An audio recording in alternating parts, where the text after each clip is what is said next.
You've got to be able to see clearly now that every time that you have allowed fear to step into your world, you've moved a little bit away from love, a little bit away from the knowing that you are, you are perfect. You are a perfect divine creation. There's nothing for you to prove. It's either fear or love. Whatever you're feeling, whatever experiencing you have, even whatever thought you have, it's either in fear or it's in love.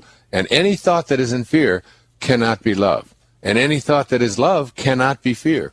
And if you look at just the words of Jesus and all of the great spiritual teachers, that basically saying that what is God? God is love, and he that dwelleth in love dwelleth in me. So when you are in, having a loving place within you, you're with God. You're aligned with your source of being, whatever you want to call that. The Tao, divine mind, spirit, it doesn't make any difference.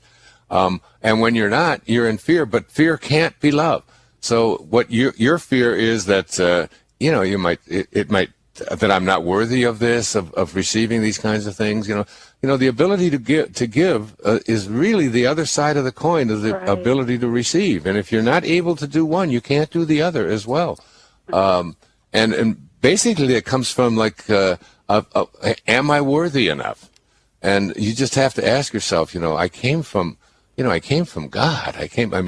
My origination point is from my source of being. I'm going to return to that. And when I do, I'm going to know a kind of experience that has no opposite. That's what oneness is. That's what love is. That's what divine love really is. It's a love that has no opposite. It's like if I ask you what's the opposite of love, you can say, well, it's hate or it's fear or it's, indifference or whatever. Imagine being able to be in a state of being in which where you fuse the dichotomies, where you've transcended the opposites, where there is joy and there's no opposite of joy, which is sadness. There's love and there's no opposite of that, which is fear or hatred and so on. And if you can get to that, the closer and closer you get to that, it's what you're doing is you're saying, I choose not to be in that place of fear.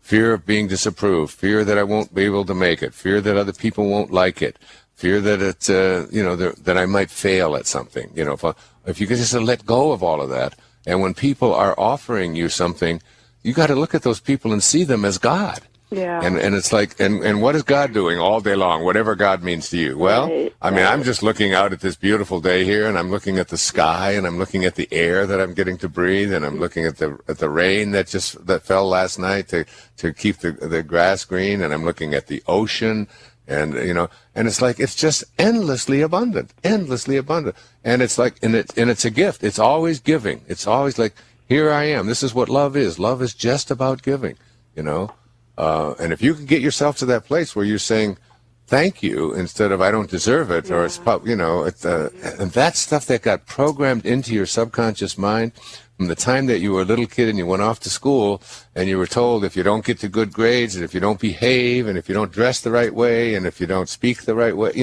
then there's going to be consequences, and you start all these fears and this is why the great poet Wordsworth said that.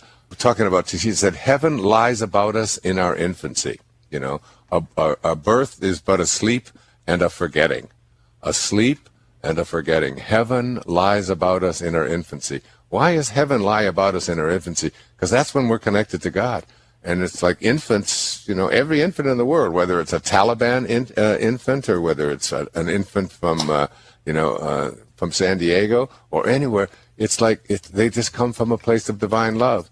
And then we get taught all of this other stuff. You have to perform. You have to do things in a certain way. You have to be better than other people. You have to compare yourself to others instead of just being in that place of just divine oneness where everything is just fulfilled. And it's like when you really feel fulfilled and you really feel blessed, which I feel every single day of my life, the enormous number of blessings that I have, and I'm so blessed to have so many people who love me, including my own family, but to have, wherever I go in the world, I walk into the room and people stand up and just, they're basically saying how much they love me. That is such a powerful feeling to know that's for all of us.